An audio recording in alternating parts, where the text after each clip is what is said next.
Hey, I'm Dr. Pilet, and today we're going to discuss, if you will, or contrast extroverts versus introverts as applied to the testing that you took at Interventions. First of all, let me point out, when we answer that question and you've done the testing that has indicated you're an E or an I, remember that the question that's being asked is, how do you interact with the world around you? Okay? Introverts really enjoy their quiet, personal time.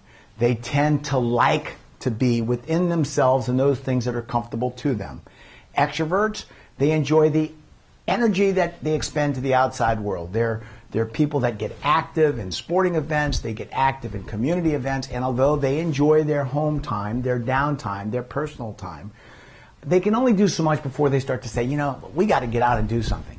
Now, if you will, yes, you are a little bit of both. But the extrovert tends to become very restless when they become secluded and they don't have that need satisfied to experience that outside world.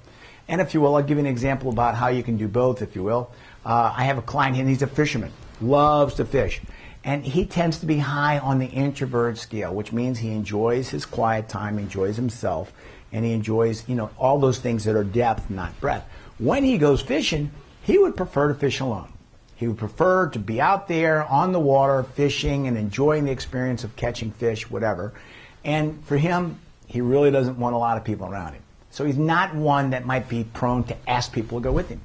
On the other hand, I have another client who's an extrovert who also loves to fish. And whenever he's going off on another trip, he's asking people to go with him. He's usually got at least 3 or 4 folks that are in the boat.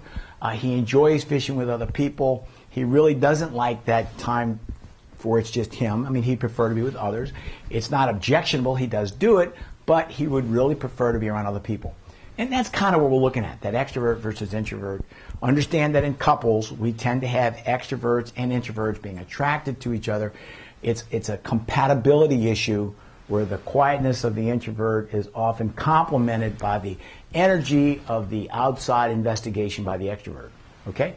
Hope you got something out of that. Thank you.